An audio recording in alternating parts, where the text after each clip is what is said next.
Mari kita pesan kepada kawan-kawan kita, tinggalkanlah minum arak. Umur ni dah meningkat.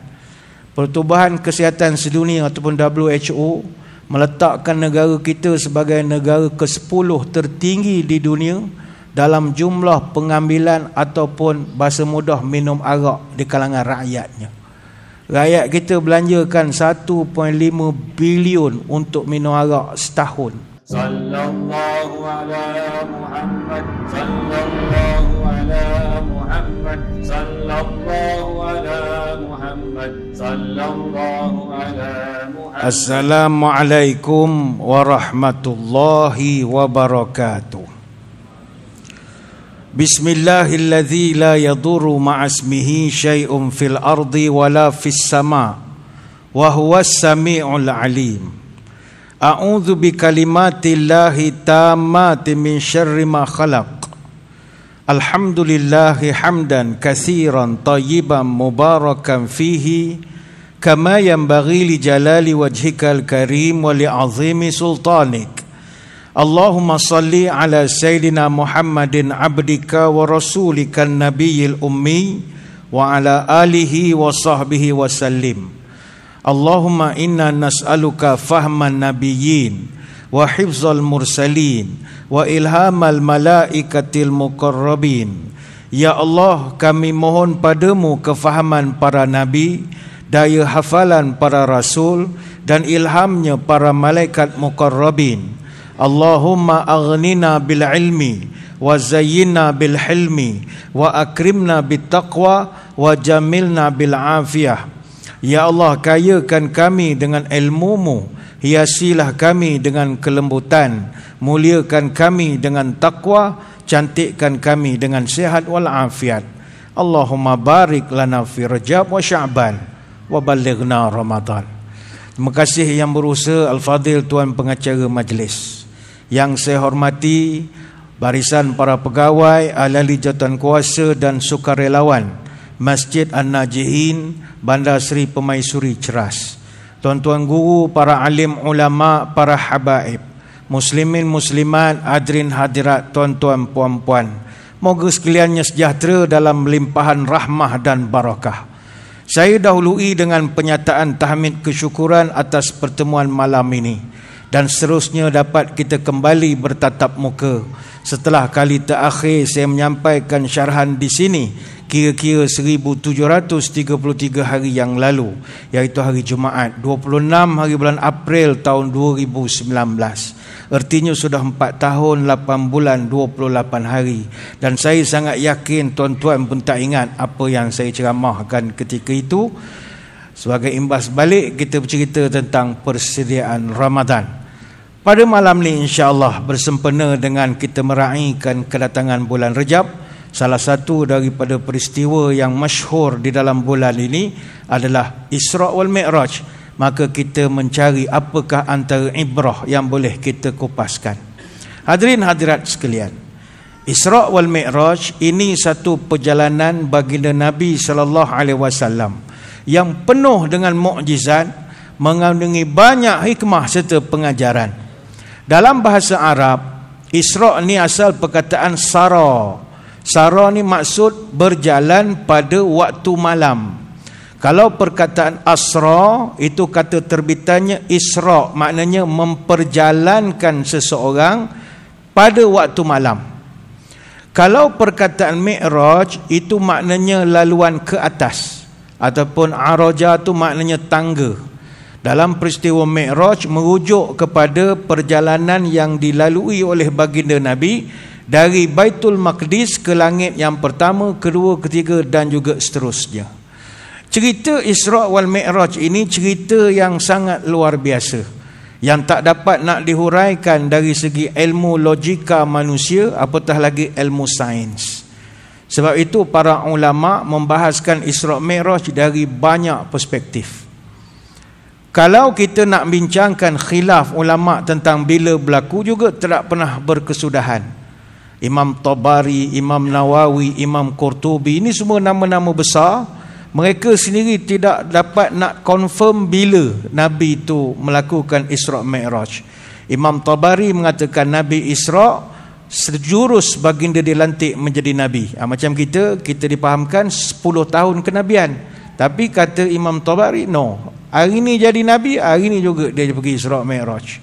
Kata Imam An-Nawawi, begitu juga Imam Al-Qurtubi, ianya berlaku 5 tahun selepas Nabi dilantik sebagai Rasul.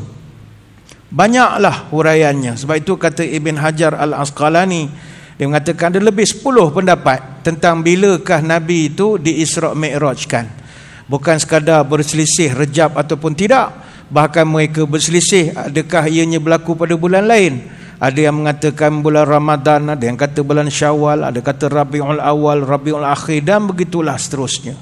Bagi kita orang awam, berlepas diri kita membahaskan tentang bila ianya berlaku, kerana peristiwa ini direkodkan dalam Quran. Peristiwa Isra' direkodkan dalam ayat pertama surah Al-Isra'. Peristiwa Mi'raj, iaitu Nabi naik ke Hadratul Qudus menghadap Allah Ta'ala, direkodkan secara eksplisit dalam suratul Najmi ayat 13 sampai 18. Apatah lagi hadis-hadis yang menceritakan tentang Isra' Mi'raj ini, 16 orang sahabat Nabi yang meriwayatkan, terdiri dari nama-nama besar: Anas bin Malik, Abu Zar Al-Ghifari, Ibn Abbas, Jabir, Abu Hurairah, Huzaifah Al-Yamani, dan ramai lagi. Maka kewujudan peristiwa Isra' wal Mi'raj bagi kita ini adalah benda yang wajib dipercayai. No doubt about it. Tak ada keraguan. Cuma berbeza pendapat bila berlaku saja. Dan itu tidak memberi kesan terhadap kepercayaan kita. Cuma bagi kita aliran ahli sunnah wal jamaah, kita mesti meyakini bahawa Nabi itu Isra' Mi'raj dengan roh dan jasad. Pakej lengkap naik ke langit. Kalau ada tuan-tuan mendengar ceramah di masjid, surau, YouTube, mana-mana, ada penceramah kata Nabi itu hanya Mi'raj dengan roh saja, ataupun Nabi itu mimpi saja. Itu adalah pendapat yang tak diterima. Itu pendapat Mu'tazilah. Bagi kita, Nabi naik dua-dua sekali. Hadirin dan hadirat sekalian, apa pelajaran yang nak kita cungkil malam ni untuk dijadikan sebagai iktibar? Salah satu daripada peristiwa yang dilalui oleh baginda Nabi SAW pada malam tersebut adalah, ini biasa didengar tapi jarang diulas, iaitu baginda telah dihidangkan dengan 2 jenis minuman, iaitu arak dan juga susu. Dan benda ini bukan berlaku sekali, 2 kali. Dalam riwayat Imam Muslim hadis nombor 234, Nabi diberi pilihan arak dan juga susu sejurus Nabi keluar dari Masjid Al-Aqsa sebelum naik ke langit. Dalam hadis Bukhari, hadis 3598, Nabi diberi pilihan lagi untuk memilih minuman. Kali ini ada tambah menu ketiga pula, iaitu Nabi dipilih antara arak, susu dan madu. Tambah pula madu. Dan ini berlaku semasa di Baitul Ma'mur. Dan ini direkodkan dalam hadis, sebagaimana kata Abu Hurairah radhiyallahu anhu, innan nabiyya utiya lailata usriya bil ila'a biqadahaini min khamrin wal labanin fa nazara ilaihima fa akhadha labana. Pada malam terjadinya Isra' dan Mi'raj di Ilya. Ilya ni apa benda? Ilya ini nama lama untuk Jerusalem pada hari sekarang. Kalau orang putih panggil Ilya ni Alia Capitolina. Sampai sekarang istilah tu Alia Capitolina.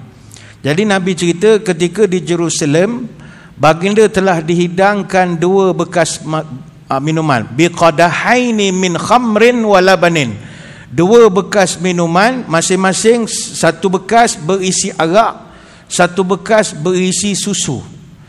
Setelah baginda meneliti kedua-dua bekas itu, fa'akhazal labana, Nabi telah memilih untuk minum susu.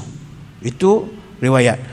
Faqala lahu Jibril, bila Jibril alaihissalam tengok Nabi memilih susu, apa respon Jibril? Alhamdulillahillazi hadaka lil fitrati law akhaztal khamra ghawat ummatuka. Maka Jibril pun mengucapkan segala puji bagi Allah yang telah membimbing Tuan memilih sesuatu yang fitrah. Seandainya Tuan memilih arak, nescaya sesatlah umatmu. Ini hadis versi Bukhari Muslim. Kali kedua yang saya sebutkan tadi, menu tu bertambah, iaitu ada madu pula. sebagaimana riwayat daripada Anas bin Malik dan juga Malik bin Sya'ah radhiyallahu anhuma. Hadis ini panjang. Summa rufi'a ilal baitul ma'muru summa utitu bi ina'in min khamrin wa ina'in min labanin wa ina'in min asalin fa akhadhtu al-labana fa qala hiya al-fitratu allati anta 'alayha wa ummatuka thumma furidat 'alayya as-salawatu 50 wa salatu kulli yaumin. Hadis panjang, Nabi bercerita sampai di Baitul Ma'mur, aku telah dihidangkan dengan beberapa hidangan. Satu gelas, inak ni gelas lah, satu gelas berisi arak ataupun khamar, satu gelas berisi susu, satu gelas lagi berisi madu. Daripada 3 menu yang dihidangkan, aku telah mengambil gelas yang berisi susu. Bila Nabi ambil saja susu, maka Jibril pun berkata, ini adalah fitrah dan umatmu akan berada di atasnya. Selepas itu kata Nabi, furidat alayya salawatu 50 salatan kulla yaumin. Selepas aku minum susu, kemudian telah turun titah perintah, diwajibkan aku solat 50 kali setiap hari. Hadis riwayat Imam Bukhari.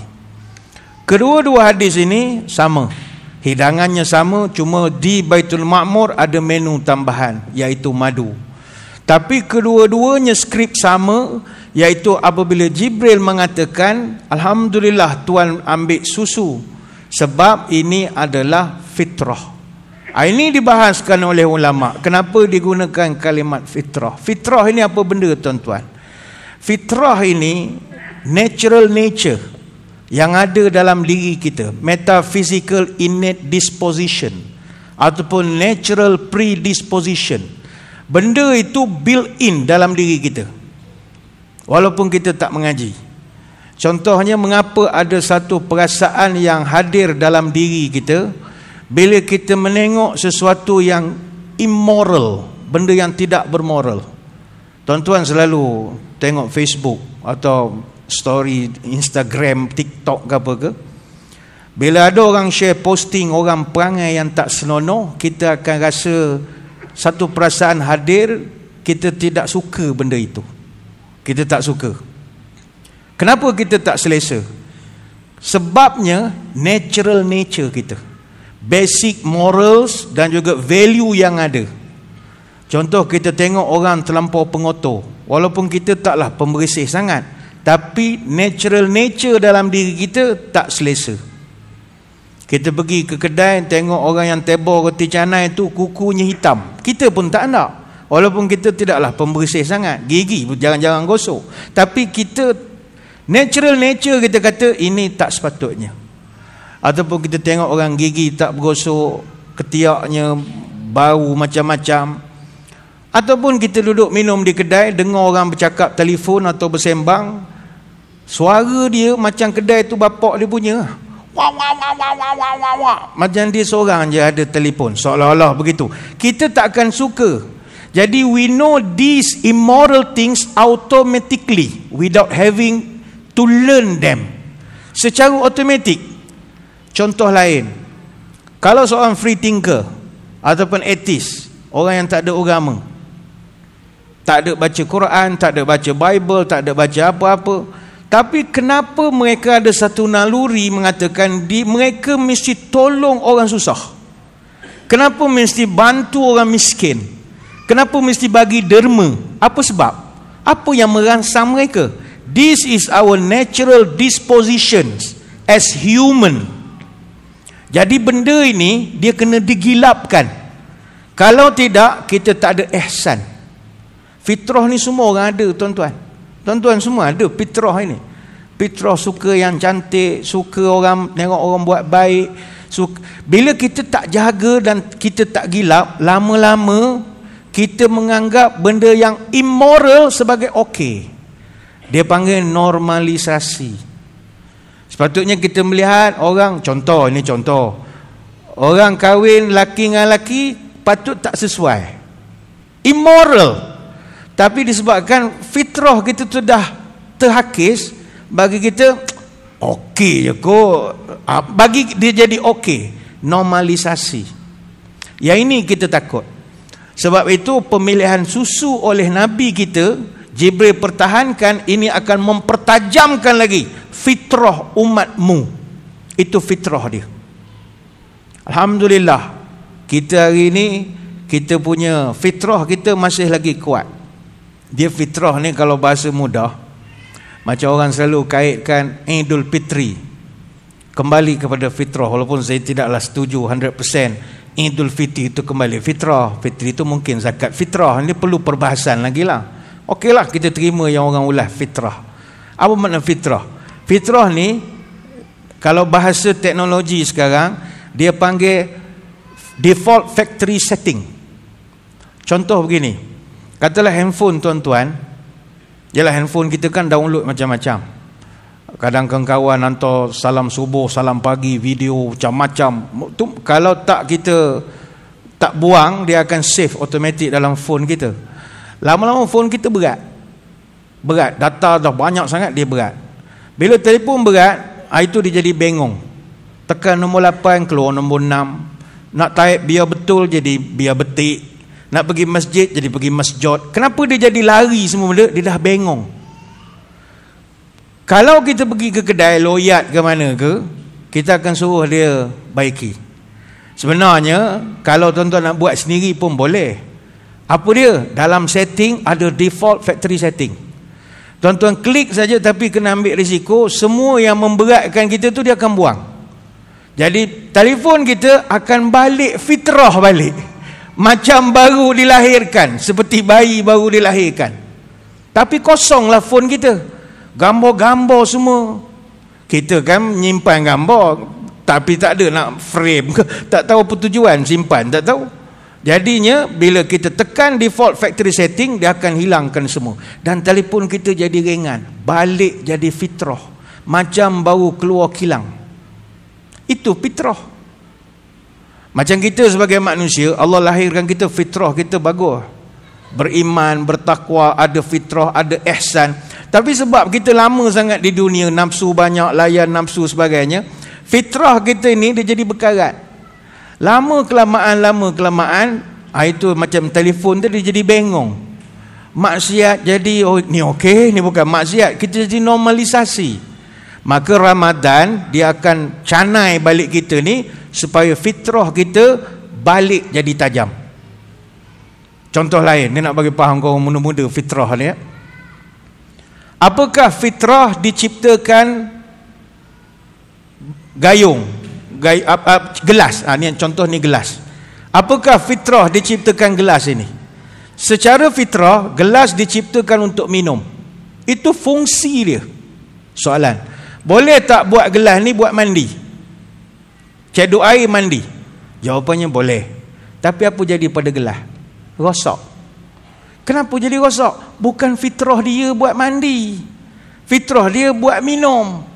Maka sama manusia, fitrah kita submission to God, mesti jadi hamba abdi Allah. Tapi sebab kita dah langgar kerana nafsu, jadi hamba dunia macam-macam, jadi kita nak balikkan fitrah kita kepada asal. Jadi ini maksud fitrah. Ini saya tak elaborate sangat, terlampau falsafah sangat pula nanti.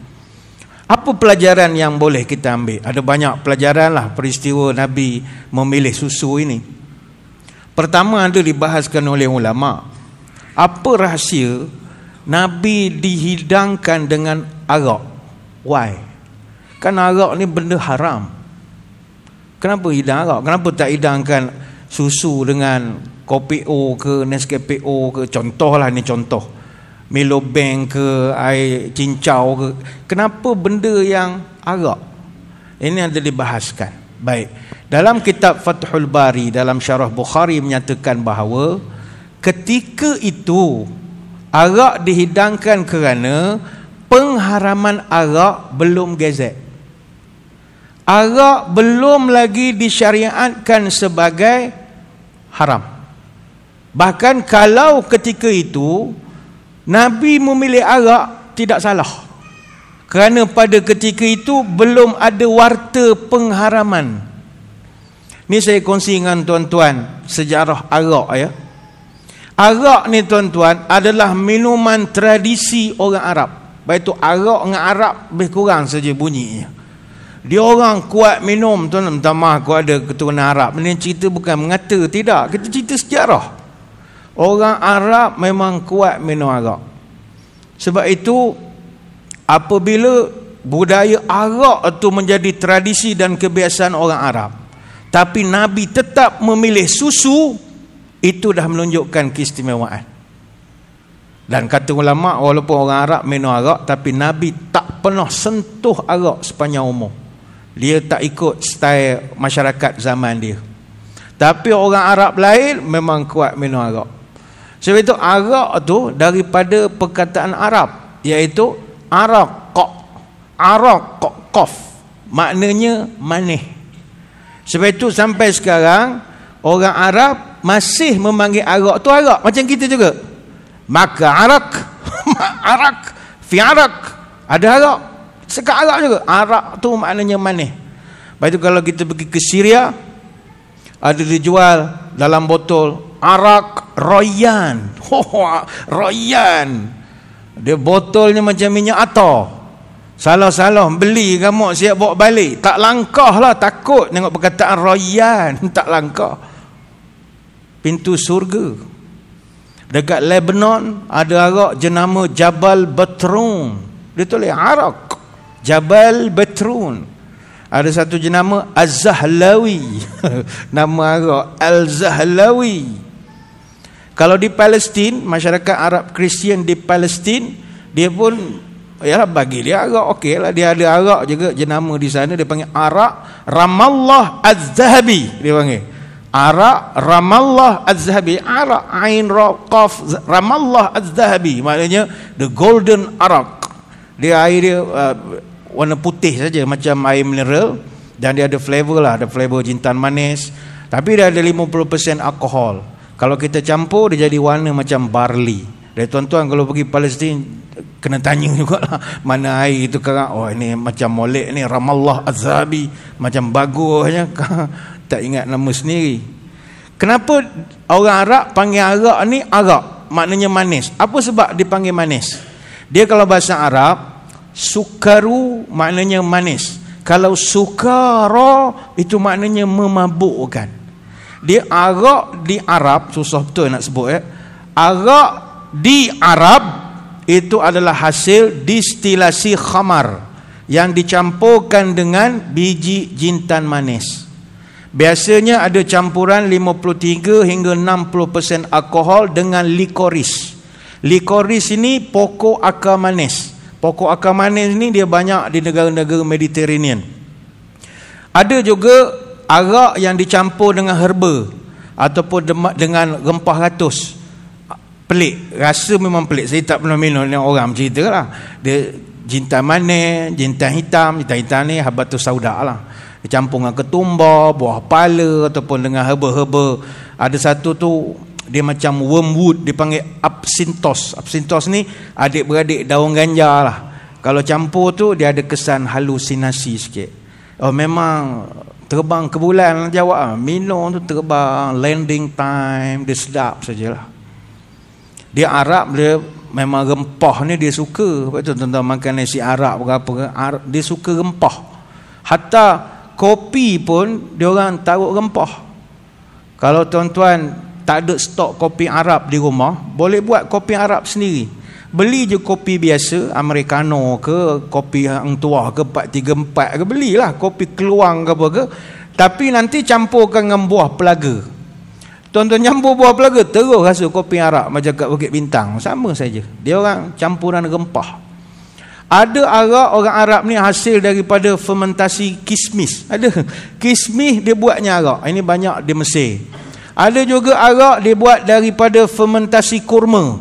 Itu dibuat di Iraq dengan di Sudan. Sebab itu Nabi pernah cakap, nanti nak kiamat nanti, manusia ni dia akan menamakan arak ini dengan nama-nama yang macam-macam. La yastahillanna ta'ifatun min ummatil khamru bismi yusammunaha iyyah. Sesungguhnya akan ada di kalangan umat aku yang akan menghalalkan arak. Dan mereka akan meletakkan nama yang macam-macam untuk arak itu. Sebab itu orang Arab, tuan-tuan, kosa kata Arab, perkataan arak ada 100. Dia punya perbenaran kata arak itu ada 100. Sangat suka arak. Kalah the drunken master tu. Baik, kita di Malaysia, perkataan arak ada berapa? Kalau tuan-tuan mengenallah kita orang bahasa Malaysia kan, amda arak yang ada kalau orang bahasa Malaysia ni. Arak apa lagi? Yang todi apa bukan bahasa kita. Kalau tambah salah mungkin tuak lah. Tuak ni pun hasil fermentasi beras, kelapa dan juga nipah. Kalau di Kelantan, di Binjai, di Kota Baru, ada seorang pengusaha, dia buat tuak kurma. Tapi tuan-tuan jangan salah faham, Pantai Timur tuak itu bukannya alkohol. Itu memang hidangan berbuka puasa betul. Memang sedap minuman tuak ni. Dia tuak tu banyak gelaran. Kalau orang belah-belah wilayah Sabah, Sarawak tu macam-macam lah. Kalau orang Kadazan panggil nasih, kinomo, lihing, baha, ba'a. Kalau orang Jepun panggil sake. Sake ni hasil fermentasi beras. Orang Bangladesh panggil taru. Tuan-tuan pergi jumpa Bangla ke? You minum taru ke? Taru, terkejut dia. Mana kita tahu istilah taru ni? Kalau orang Sierra Leone, dia panggil tuak tu poyo. Saya ingat yang Awi sebut poyo tu dia ambil daripada perkataan lu poyo. Poyo tu mabuk ke lah, macam lebih kurang begitulah. Kalau India banyaklah perkataan arak dia, bukan kita menghina, tidak. Memang banyak jugalah. Kalau orang Tamil panggil kalu, Karnataka panggil kali, Andhra Pradesh panggil tati kalu. Macam-macam lah, tak tergapai dia kata kalu, kali, tati, kalu, tadi, todi, tari, taru. Macam-macam sebutan untuk minum. Bahasa Melayu tak banyak. Maknanya orang kita bukan peminum tegar. Orang Arab ada 100 perkataan Arab arak ini. Jadi balik pada tadi, masa peristiwa Isra' Mi'raj, arak ini belum digazetkan sebagai haram. Arak ni antara pengharaman yang paling memakan masa sekali. Kenapa makan masa nak diharamkan? Kerana tradisi itu berakar-umbi. Batu ingat kepada kita ustaz-ustaz ke apa, nak jatuh hukum satu benda ni bukan boleh abrakadabra simsalabim, haram, tak boleh begitu. Kena banyak benda-benda kita kena tengok daripada segi budaya, tradisi, kemudian begini, banyak aturan dia, bukan semudah melafazkan. Kalau kita tengok pengharaman arak ini, tahapnya ada 4 fasa. Fasa yang pertama, ayat Quran turun di Mekah.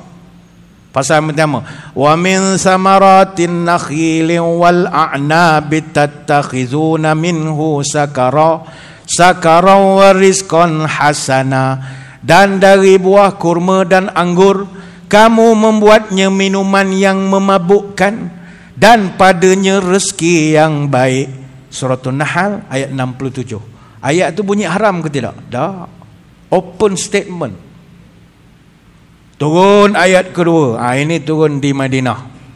Yas'alunaka 'anil khamri wal maisir qul fihima ismun kabirun wa manafi'u lin-nas. Mereka bertanya kepadamu wahai Muhammad tentang arak dan judi. Maka jawablah, pada kedua-duanya terdapat dosa yang besar dan ada beberapa manfaat kepada manusia.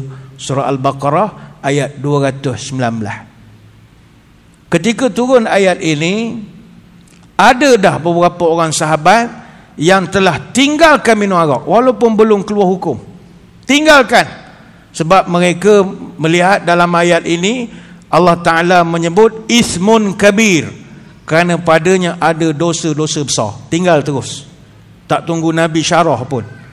Antara yang laju sekali adalah Osman bin Ma'zun radhiyallahu anhu. Dalam sirah, dalam sejarah, Osman bin Ma'zun orang pertama stop minum arak. Orang pertama stop minum arak. Tapi ada juga di kalangan yang lain belum bersedia untuk stop lagi. Sebab bila tanya kenapa ente belum stop lagi, Sebab katanya dalam ayat tu kan Tuhan sebut wa manafi'un linnas, kan ada manfaat. Jadi kita ambil lah yang manfaat dia. Jadi ada yang masih minum lagi. Ini bukan merendahkan sahabat, tidak. Ada satu kisah, satu ketika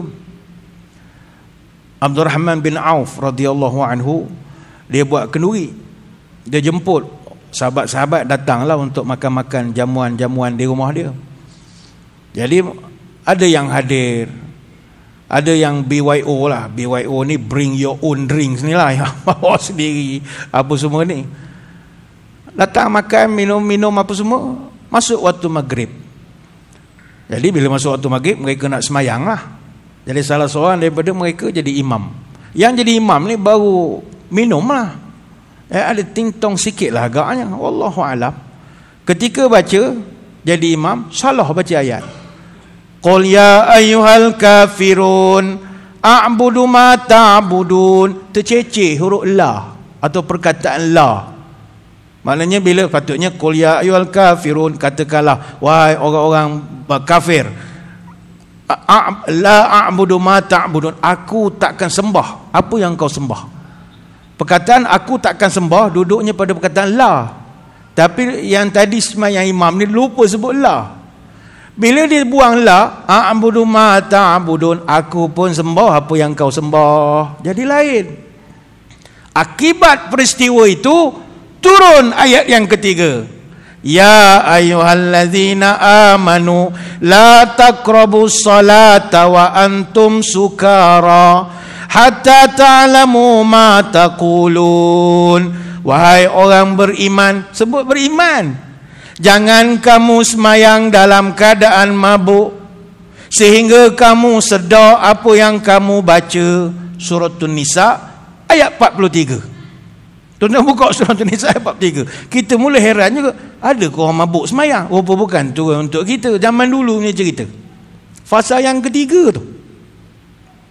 Tapi masalah masyarakat ketika itu, bila turun ayat ini, mereka kena kot lain pula. Ni minum ni kalau jadi imam, kita minum lepas isyak. Lepas isyak subuh lambat lagi. Jadi pening tu dah kurang. Dia ada kitab masing-masing. Tuan-tuan ingat senang nak mengharamkan. Nabi boleh je haramkan tu. Tapi dia faham ni budaya. Nak kikih bukan senang. Ayat yang keempat turun di Madinah.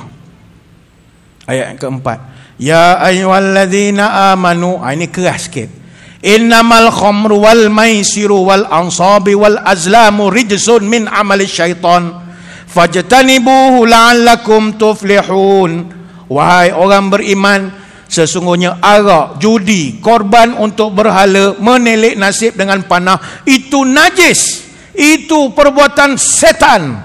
Fajtanibu, jauhkanlah diri kamu. Barulah jelas. Jauhkanlah diri kamu la'allakum tuflihun, supaya engkau beruntung. Surah Al-Ma'idah ayat 91. Apa sebab turun ayat ini? Ada satu catatan dalam tafsir disebutkan Itban bin Malik radhiyallahu anhu disediakan makan, dijemput para tetamu. Jadi ramailah sahabat-sahabat yang datang. Mereka buat panggang unta. Jadi ada kepala unta tu mereka panggang. Kemudian minum, BYO semua, bring your own, minum. Jadi ada ting-tong sikit, mendendangkan syair. Mereka syair ni macam gurindam je. Tengah-tengah syair, tiba-tiba terkutuk Ansar. Muhajirin orang Mekah, Ansar orang Madinah. Terkutuk orang Madinah. Orang Ansar marah, ambil tulang rahang unta, pukul sahabat orang Mekah. Ada nama, tapi saya tak sebutlah namanya. Pukul. Dia kena pukul dengan rahang unta. Baca syair, gurindam apa tersebut adalah terkata sikit orang Ansar. Sahabat yang kena ketuk ngadu kepada Nabi. Mana dah berpukul-pukul dah. Bila dah high berpukul-pukul. Barulah turun ayat yang ke-91 surah Al-Ma'idah. Khalas, cukup lepas ni. Kalau dah sampai berpukul-pukul, stop terus. Stop terus. Sebab itu tuan-tuan sekalian, Kalau ada orang mempertikaikan apa sebab Nabi ni hidangkan arak, kan arak tu haram? Jawapannya ketika itu belum lagi. Pengharaman arak ni sangat bertahap. Sebab orang payah nak tinggalkan arak. Zaman sekarang lagi orang payah tinggalkan arak. Tuan-tuan ni bersyukur sebab tak pernah sentuh arak seumur hidup. Arak ni payah nak berhenti, tuan-tuan. Yang isap rokok pun susah nak berhenti, ni kepula arak. Arak ni kita boleh action sebab kita tak minum. Macam tuan-tuan tak isap rokok, bolehlah kutuk orang isap rokok. Engkau ni bila nak berhenti tak kerti-kerti. Terai lah. Dia daripada terketan dua isap rokok. Bukan senang. Nak berhenti itu susah. Apatah Nabi sebut, nanti nak kiamat, bi'ismi yasumuna iyahu. Nanti umat aku arak ni bobo nama macam-macam. Sampai kita pun jadi pening, ni arak ke bukan arak? Dia kata bukan arak, ini nama sekian-sekian. Ini kena hati-hati. Hati-hati. Arak mesti tinggal. Arak ni sekarang memang ada macam-macam nama lah. Saya dulu ada kenalan seorang. Dia kerja bartender. Dia kerja bartender ni, orang buat-buat air untuk orang nak minum apa semualah. Banyak juga saya ambil maklumat pada dia berkenaan tentang arak. Macam-macam benda lah. Yang paling popular kalau masyarakat kita ni bir. Bir paling popular. Tuan-tuan kalau orang ajak minum bir, jangan minum lah. Jangan minum. Kalau orang kata minum bir, meraihkan company kita dapat projek besar ni. Ni minumlah satu gelas saja, tak ada mati mah. Ini takkan masuk neraka punya, satu saja mah.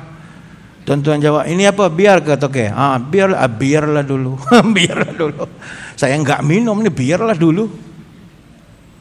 Selain biar ada spirit. Spirit ni lifestyle. Kalau anak-anak muda kita di Kuala Lumpur ni, spirit ni macam CSC, Coffee, Spirit and Cigar. Tiga ni dia gabung. Lifestyle. Nak menunjukkan awak ada duit lah. Cognac, Armagnac, Port, whisky, ni semua spirit. Whisky yang paling popular lah, arak daripada proses distilasi barley yang telah difermentasikan. Kalau meraihkan sesuatu, dia champagne. Champagne ni asal daripada sparkling wine. Dia hasil daripada fermentasi wine tahap kedua. Sama ada buat daripada anggur Pinot Noir atau Pinot Meunier. Pinot Meunier ni anggur hitam ataupun Chardonnay hijau. Macam dulu kalau racing, kalau menang semua goyang botol champagne semua. Kalau pasukan bola pun England ke apa, Liga Inggris, menang pun champagne. Bosor punya. Tapi sebab sekarang ada ramai pemain Muslim, dah tak ada lagi dah. Dia orang pun dah respect jugalah pemain Muslim ni. Jadi tak ada dah pakai champagne. Pakai getah paip saja sekarang. Dia nak ke menyiram air tu, biar lantak aja. Sengih siram air, boleh lah. Halal. Siram air. Dulu agak champagne ni dia memang celebrate lah. Kesyukuran bagi dia. Kalau kita tak nasihat anak muda, takut dia minum esok. Tak apa ustaz, tak tengok TV okey je. Engkau ni berat sungguh lah. Minum champagne mana boleh. Apa lagi? Gin. Gin ni pun banyak nama gin, tapi sebenarnya arak juga. Dia hasil fermentasi biji rin ataupun buah berry. Biasanya kita gabung gin and tonic dengan hirisan limau. Tuan-tuan tengok cerita Piramli kan? Cerita Piramli Labu-Labi, Babak Pragawati Sarima. Minum apa tuan? Gin and tonic. Itu kan labu jawab begitu. Tuan, give me Iblis tonic. Iblis tonic mana ada tuan? Syaitan and tonic. Syaitan and tonic pun tak ada tuan. Bring me Haji Bakhil tonic. Get out. Itu jin betul. Ada beberapa lagi, tapi saya ingat kita beri laluan sebentar kepada azan Isyak yang akan berkumandang selepas daripada ini. Jadi tuan-tuan semua jangan ke mana-mana. Kita akan kembali lagi selepas ini.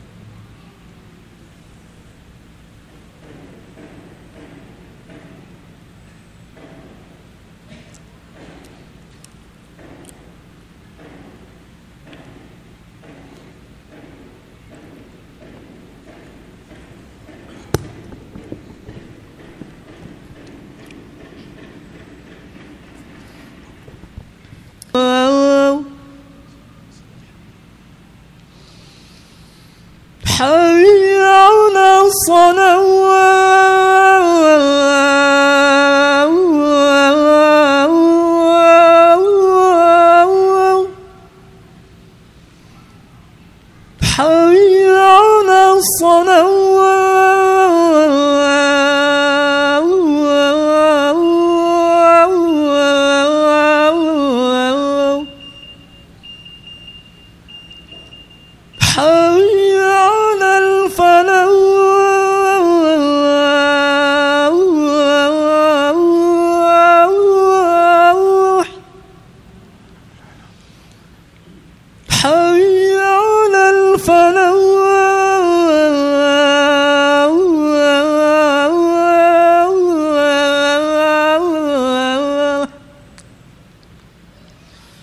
Allahu Akbar, Allahu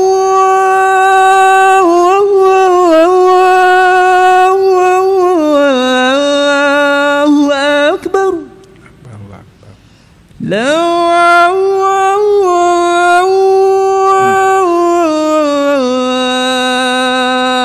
ilaha illallah.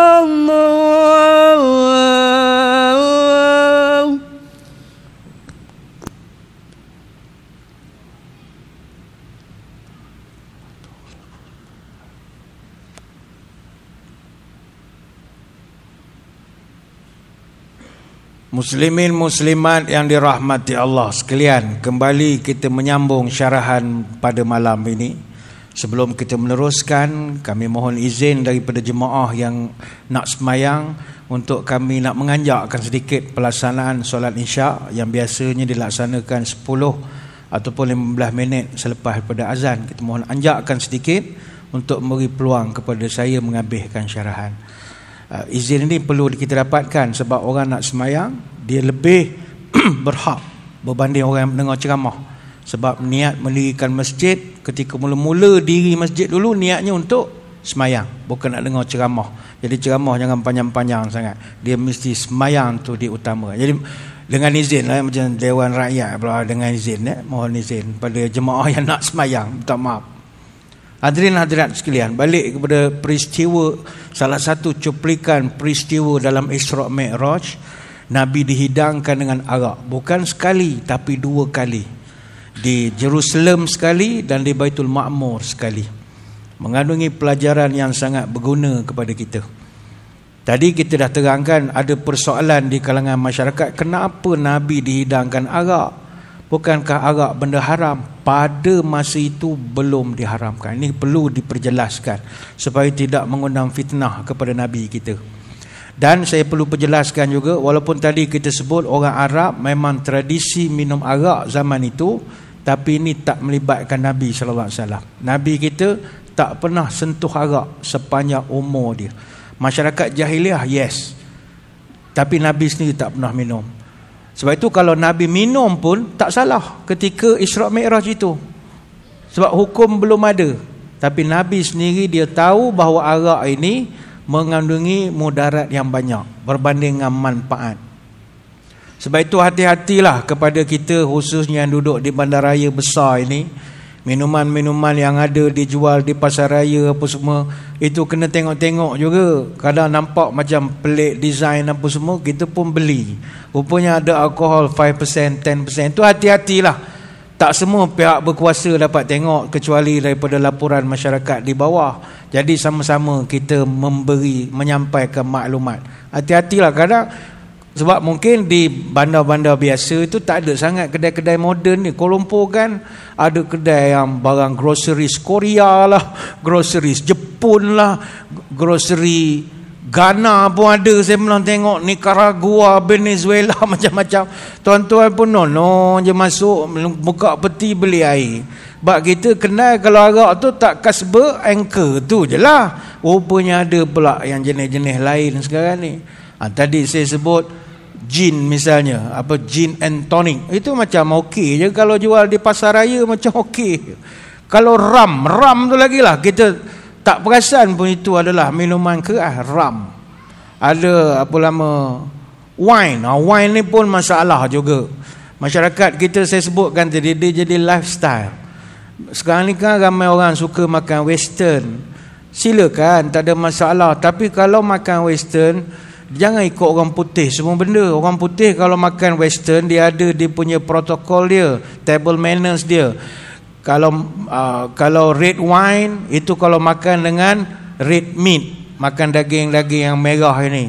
Kalau makan fish mesti white wine. White wine ni wine putih, jenis Chardonnay, Sauvignon tu hijau lah.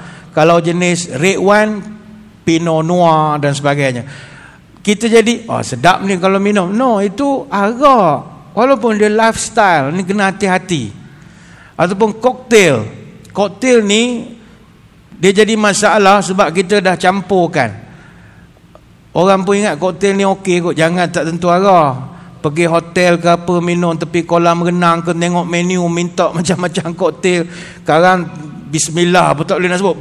Sudah, kenapa bismillah pun tak lepas. Banyak orang minum koktel campuran. Koktel ni digoncang-goncang, sama ada dengan gin, pisco, vodka, whisky, tequila atau rum. Dia campurkan. Macam cerita James Bond.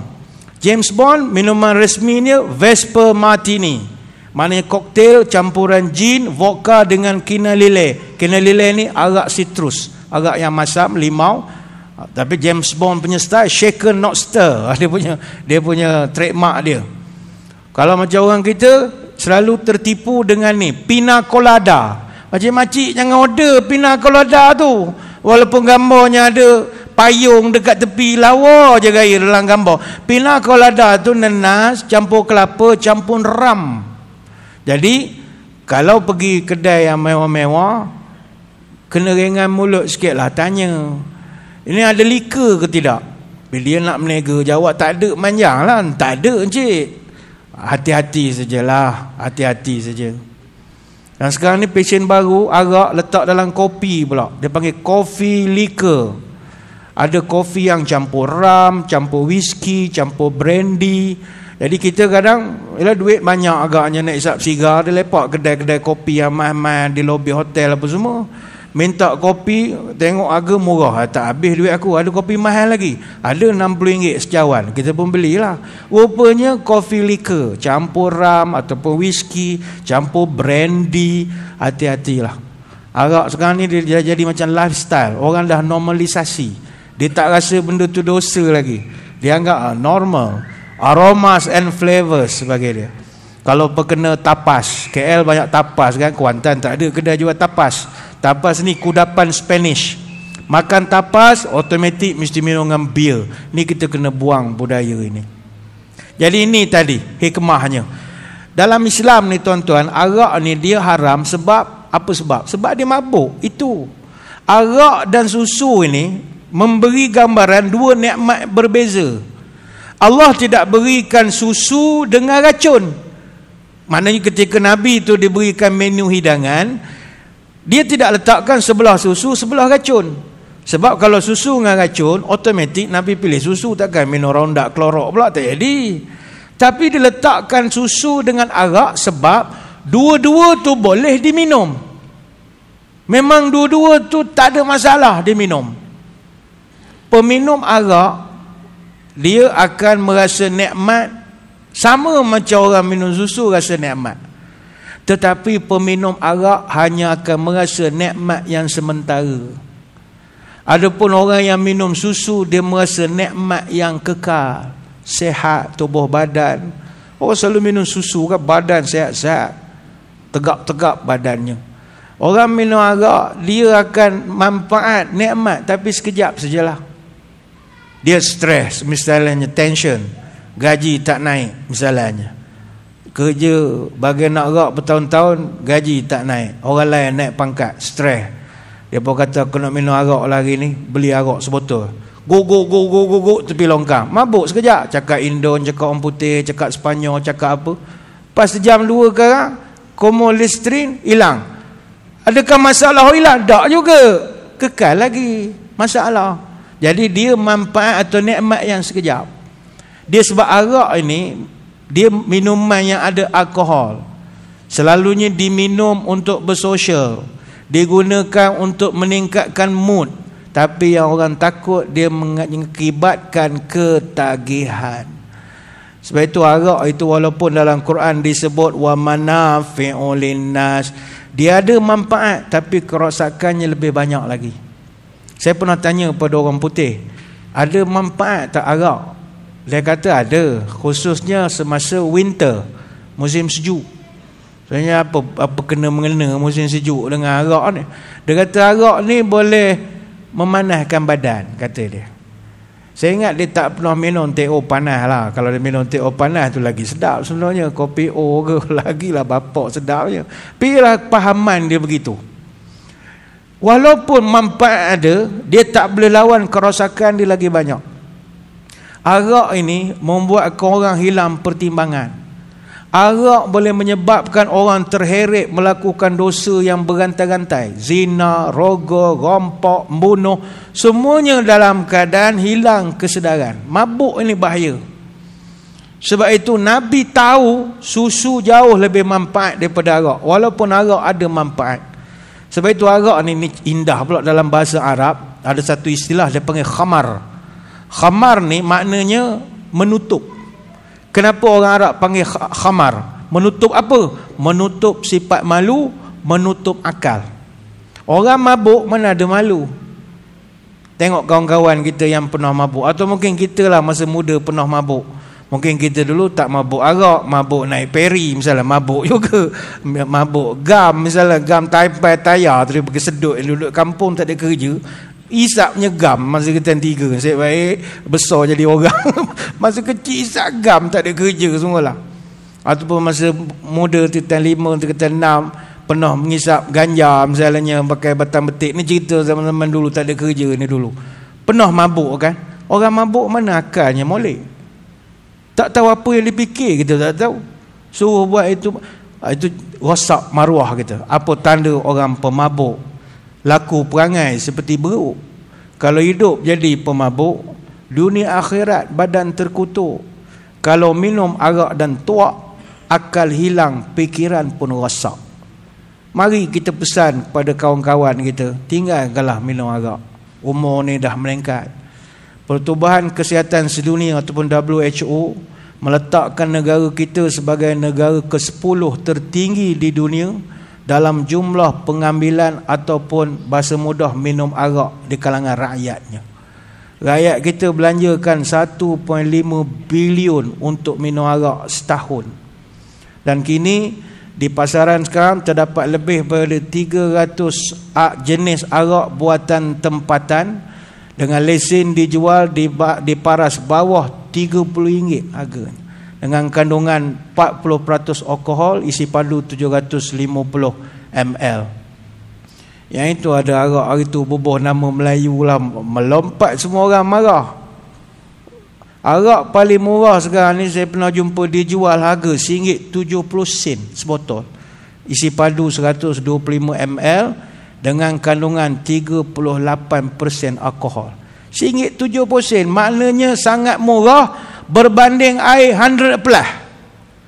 Jadi kalau kita tak jaga, budak esok minum arak lagi murah dia kata daripada beli air mineral. Kita tak nak begitu. Tak nak begitu. Hikmahnya Nabi memilih susu itu tadi. Sebab itu kita berdoa semoga pihak pemerintah dapat melaksanakan beberapa tindakan-tindakan. Sebagai contoh di Perancis. Di Perancis pengharaman menghidang dan menghantar minuman keras daripada pukul 10 malam sampai pukul 6 pagi. Tak dibenarkan. Maknanya kedai yang ada pun tak boleh jual. Takut orang jadi rosak. Dan rakyat dilarang minum di tempat awam. Public tak boleh minum. Ini yang saya cerita ni di Perancis. Bukannya negara-negara yang kita tahu undang-undang ketat. Tak. Perancis. Orang yang tak kisah agama. Begitu juga di Rusia. Iklan minuman keras di media cetak, televisyen, internet haram, tak dibenarkan.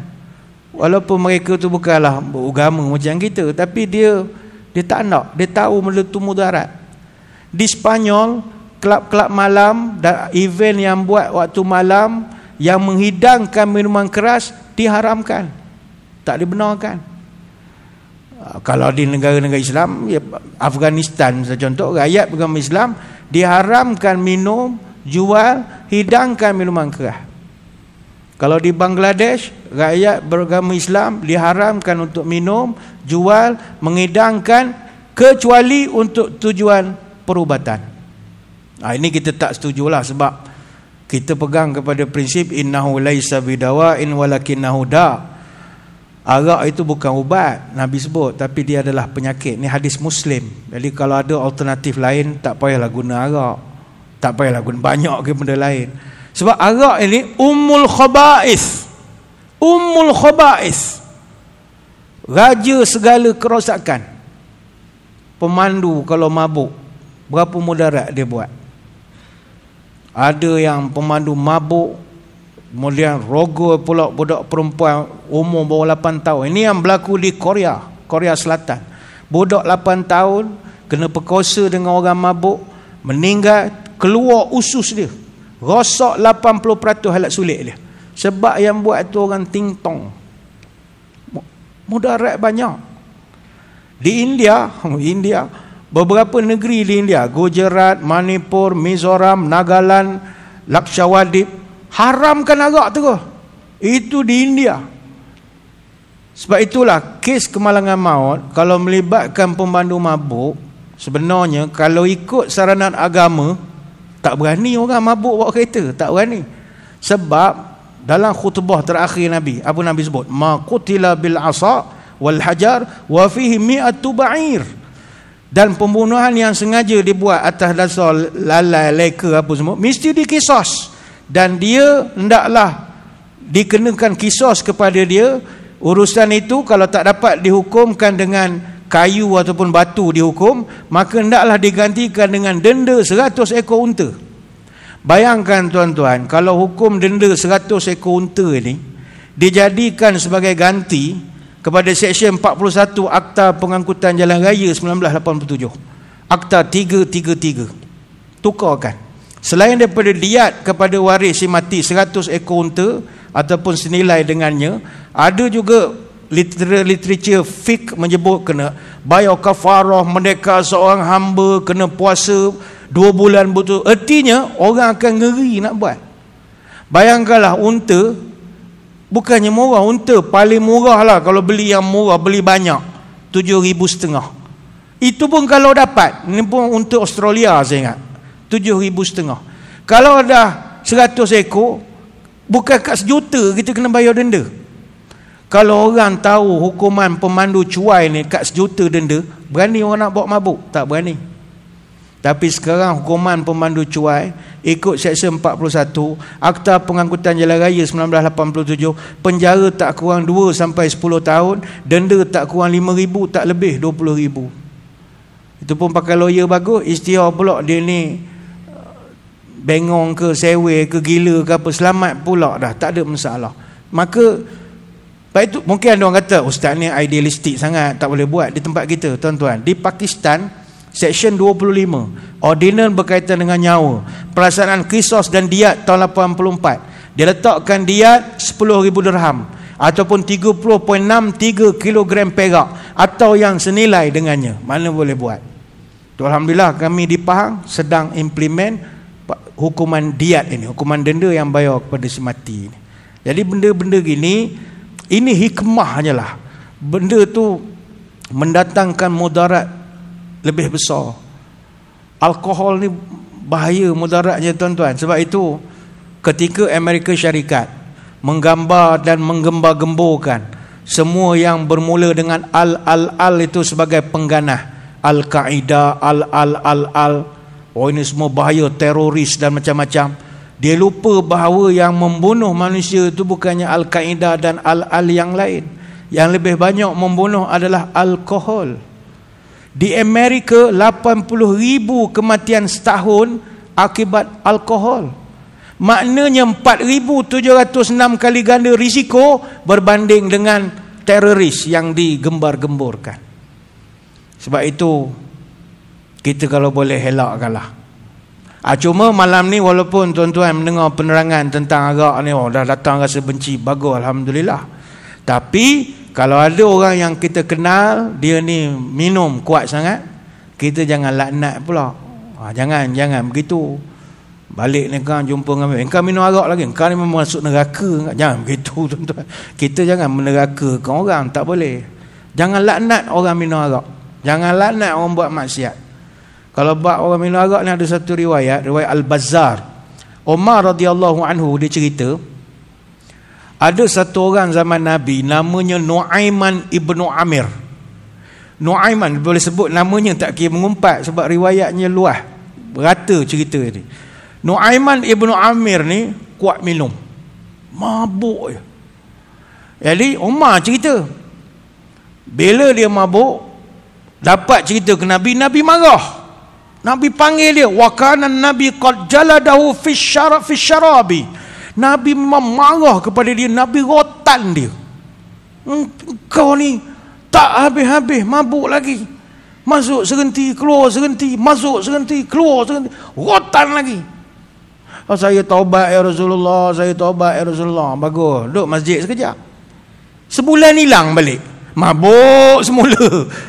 Macam Mat Pit kita lah. Kadang datang, okey, lampu okey, apa semua, pakai baju jubah bagus. Tiba hilang, rupa dia pergi semula. Dia dengan kawan ngisap balik. Jadi Nabi pun yang dia ni tadi asyik mabuk semula, rotan lagi. Sudahlah minumnya. Susah nak buang ketagihan. Faqala ar-rajulu minal qaum. Satu hari Nabi tengah rotan dia, orang yang melihat kejadian tu mengangkat tangan berdoa, Allahumma la'anhu ma aksara yuta bihi. Ya Allah, laknatlah orang ini ya Allah. Laknatilah dia ya Allah. Asyik mabuk je kerjanya. Bila nak taubat tak tahu. Mabuk. Laknatlah dia ya Allah. Nabi ketika dengar ayat itu, Nabi tegur, la tal'anhu fa innahu yuhibbullah wa rasulah. Jangan kau laknat dia, sebab dalam hatinya masih ada cinta kepada Allah dan Rasul. Cuma dia payah nak berpisah dengan ketagihan itu. Bagi masa. Jangan tuan-tuan laknat pula kawan kita yang asyik minum kerjanya. Sebab bagi kita ahli sunnah wal jamaah, orang yang buat dosa besar tak jatuh kafir. Itu prinsip. Orang buat dosa besar takkan jatuh kafir. Berbeza dengan Khawarij dengan Mu'tazilah. Khawarij dan Mu'tazilah mengatakan orang buat dosa besar adalah kafir, masuk neraka kekal, tak keluar-keluar. Kalau tuan-tuan jumpa penceramah yang pesen itu, dosa besar kafir, dosa besar neraka, tak keluar-keluar. Sama ada dia itu Khawarij ataupun Mu'tazilah. Bagi kita ahli sunnah wal jamaah, umat dia yang buat dosa besar sekalipun bertaubat, Nabi beri syafaat. Dalilnya hadis daripada Jabir dan juga Anas radhiyallahu anhuma, syafaati li ahlil kabair min ummati. Syafaatku akan meliputi semua umatku termasuk yang buat dosa besar. Hadis Ahmad, Abu Daud, Tirmizi, Hakim, Abu Daud At-Tayalisi, Ibn Hibban dan ramai lagi. Ini bukan nak menggalakkan tuan-tuan buat dosa besar, tidak. Tapi jangan jadi mata lalat lah. Jangan pandang orang semua masuk neraka belaka, jangan. Kalau dia taubat, minta ampun pada Allah sebelum mati, Nabi tetap memberi syafaat kepada umat dia. Jadi kita dakwah sajalah kepada orang-orang ini. Kita, awak sudahlah minum arak. Habis aku nak minum apa? Engkau minumlah susu. Nabi dulu orang hidang arak dengan susu, dia minum susu. Mana tahu engkau minum susu boleh jadi baik? Mana tahu? Susu tuan-tuan banyak manfaat. Betul tuan-tuan, kita semua walau dah tua-tua ni, jangan berhenti menyusu. Bukan menyusu itu minum susu. Susu mesti terus diminum. Menyusu kaki lain pula. Sebab itu minum susu ni panjang pula cerita susu ni. Sikit lah saya nak kempen pasal susu ya. Orang kita Melayu kurang minum susu. Ngetih kuat, susu tak minum. Susu pekat manis tu diminum. Padahal itu bukan susu, tipu itu. Itu scam, susu scammer namanya, bukan susu skim. Buat pada kelapa sawit, susu daripada lembu tu, atau daripada kambing, daripada unta. Susu ni banyak manfaat. Lepas tu kita ni sakit-sakit agaknya malas minum susu agaknya lah. Susu ni manfaat banyak. Sampai Nabi pernah sebut, waman saqahullahu labanan. Siapa-siapa yang minum susu atau dihidangkan susu, hendaklah membaca doa khusus. Rupanya banyak-banyak makanan minuman, susu ada doa khas. Allahumma barik lana fihi wa zidna minhu fa inni la a'lamu ma yujzi'u minat ta'ami wasyarabi illa laban. Siapa-siapa yang minum susu, bacalah doa, Allahumma barik lana fihi wa zidna minhu. Ya Allah, berilah berkat pada kami melalui susu ini, dan kurniakanlah kepada kami susu yang banyak lagi selepas pada ini. Kerana kata Nabi, tidak ada orang yang boleh menafikan susu ini bukan sekadar minuman, tapi ianya juga adalah makanan. Ini hadis riwayat Abu Daud dan Ibnu Majah. Selain itu juga Nabi kata sahabat, kalau minum susu dia suka berkomor-komor dengan susu itu. Dia minum susu dia berkomor. Kata Abdullah bin Abbas, anna Rasulullah syariba labanan famadmada wa qala inna lahu dasaman. Nabi kalau minum susu dia suka komor. Tak tahu apa rahsia, mungkin untuk kekuatan gigi ataupun sebab Nabi kata innahu alahu dasaman, susu ni ada lemak. Ni hadis Bukhari. Tapi kata orang kalau tuan-tuan makan pedas, kita tak kuat pedas, kena standby lah. Kalau susu tak ada, lasi pun kira orang kita susu tak minum, susu segar tak minum, lasi pun boleh lah, ada campuran susu, dia boleh tutup lidah kita kan, dia ada lemaknya itu hikmah lah. Ni hadis Bukhari. Jadi minumlah susu kerana ianya lebih berkhasiat berbanding dengan arak. Pesanlah pada kawan-kawan kita, sudah-sudahlah minum arak, bukan minum susu lah pula lepas benda ni. Banyak nak diterangkan, tapi saya kira sekadar itulah saja masa yang mengizinkan. Saya mengucapkan ribuan terima kasih di atas undangan. Mohon maaf sebarang kekurangan. Moga-moga kita bertemu lagi lah pada lain-lain kesempatan. Sebelum berpisah, marilah kita sama-sama menadah tangan berdoa. Moga majlis kita ini diberkati ilahi hendaknya. A'udzubillahi minasyaitonirrajim. Bismillahirrahmanirrahim. Allahumma salli wa sallim ala Sayyidina Muhammad salatan tukhrijuna biha min zulumatil wahmi. Allahumma barik lana fi Rajab wa Sya'ban wa balighna Ramadan. Ya Allah, berkatkan umur kami pada bulan Rajab, berkatkan umur kami pada bulan Sya'ban, panjangkanlah umur kami bertemu dengan Ramadan. Allahumma tawil umurana wa sahih ajasadana wa nawir qulubana wa thabit imanana wa ahsin a'malana wa wasi' arzaqana wa ilal khairi qaribna wa anil syarri ab'idna wa qdi hawaijana fid dini wad dunya wal akhirah innaka ala kulli syai'in qadir. Ya Allah, panjangkanlah umur kami, sihatkanlah tubuh badan kami, terangkanlah hati kami, tetapkanlah iman kami, elokkanlah amalan kami, luaskanlah rezeki kami, dekatkan kami dengan kebaikan, jauhkan kami dari kejahatan, kabulkan segala doa kami sama ada dalam urusan dunia ataupun akhirat. Subhanakallahumma wa bihamdika nashhadu an la ilaha illa anta nastaghfiruka wa natubu ilaik. Wa sallallahu ala sayyidina Muhammadin wa ala alihi wa sahbihi wa baraka wa sallam. Alhamdulillahi Rabbil Alamin. Sekadar itu, wabillahi taufiq wal hidayah. Assalamualaikum warahmatullahi wabarakatuh. Wallahu a'lam. Jazallahu anna Sayyidana Muhammadan Sayyidana Muhammadan ma huwa ahlu